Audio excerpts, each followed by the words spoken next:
A child's number sense starts at home with lots of everyday activities. We talked to our creative parenting expert, Nikki Bush, about just how easy it is to introduce number sense into everyday interactions with our children. Nikki, welcome back. We're going to have a little bit of fun today. Are we talking about maths? Are we talking about numbers? The precursor to maths, really. Okay. You know, I think when we hear maths as parents, we go, because most of us can't do it. But actually, number sense is about understanding quantity and what makes up quantity. And it's the real concrete understanding of what number is. You know, so many parents are very proud of their little ones. My child can count from 1 to 10. 1, 2, 3, 4, 5, 6, 7, 8, 9, 10. It's a bit like going A, B, C, D, E, F, G. But actually, do they understand what makes up the number 3, the number 5, the number 6?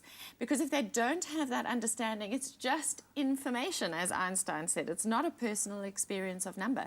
So creating an understanding of number sense is giving them a feel for number. So this says to me that they're not going to learn it through an app on a screen, that it's going to come by using their bodies or maybe a balance of the two. How do we get our children at the very earliest stages using their bodies to start getting that number sense? Okay, so the body is a great place to start. When they're little, we count fingers and toes. How many little fingers have you got? How many little toes? This little piggy went to market. This little piggy stayed at home. Those are all those little rhymes. And get them, like when you're in the bath with them, this is a great way to work out body parts. Like, how many eyes has Daddy got? And they can touch your eyes. Keeps them distracted, How many noses do you have? How many ears do you have? So there's loads of counting there. And then, you know, basics like going to the shops and buying a bag of bananas, a hand of bananas. Then you take them out of the packet and get them to count the bananas. And how many apples are there in the packet? Or how many people are in the family? There's 4 of us and there are 8 apples. How do we divide this up so that everybody gets the same number of apples? So they can go 1 for you, 1 for you, 1 for you, and so on, until eventually they get to 2 apples each. They're not learning multiplication and division technically, but they are actually learning about it in a very physical, concrete way. They're developing an understanding of it, which I absolutely love. I think the kitchen also becomes a great place to have a little bit of fun in this regard.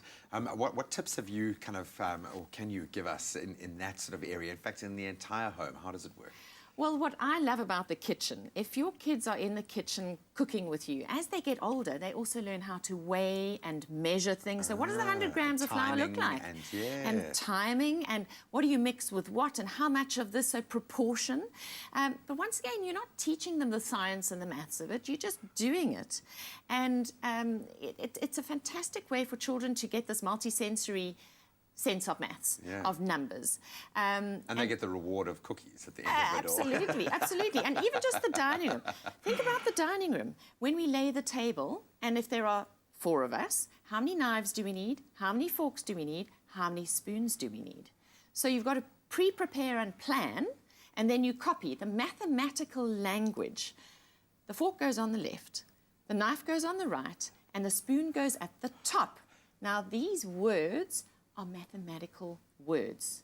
And our children need to get an experience of, a physical experience of what left, right, on top, in between, and nothing means. I love that. I think you could even kind of extend that to traffic and playing.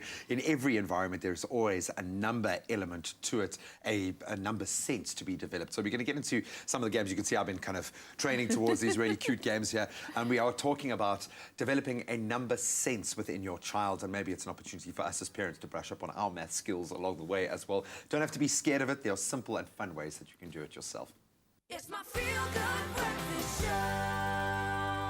Welcome back to your Feel Good Breakfast Show. This is Expresso only on SABC3. It's a beautiful day in the Mother City, a reason to be positive and happy. Right now, though, let's focus on our young ones. We're back with our creative parenting expert, Nikki Bush, talking about the importance of learning numbers.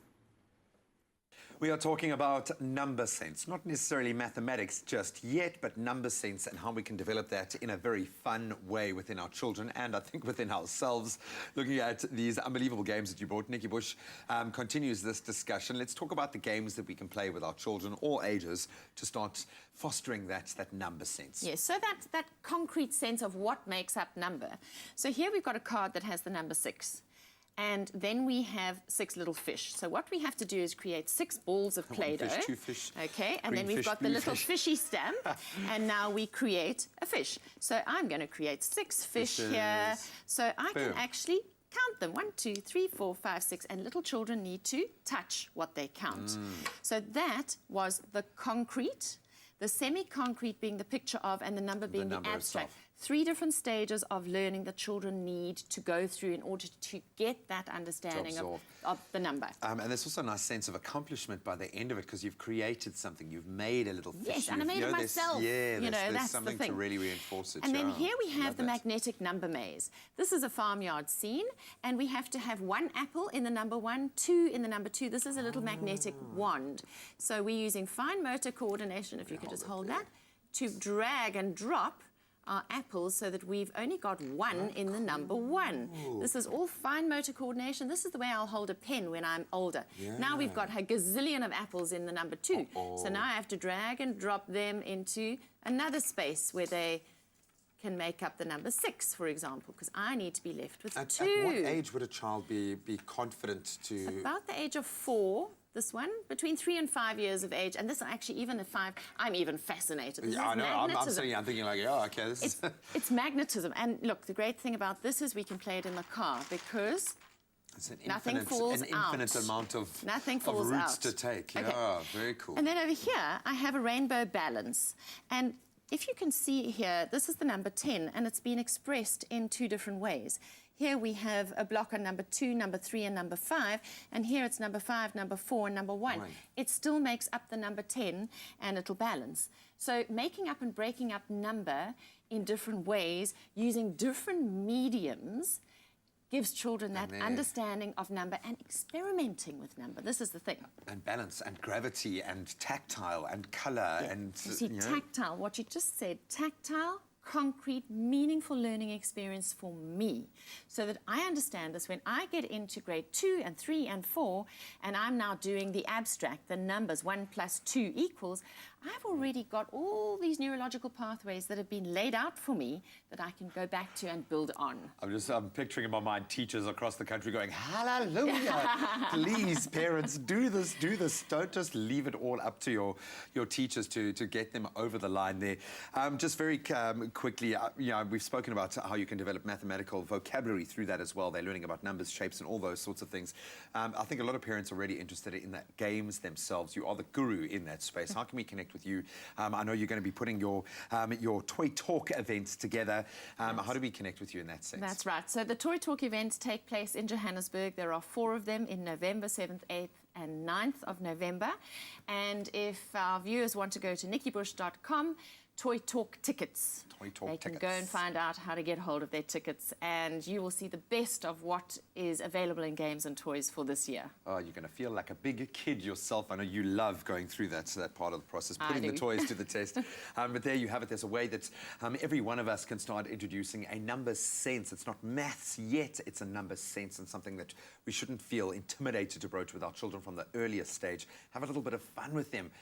Maybe we'll develop our own math skills along the way. Nikki, thank you so much. Thanks.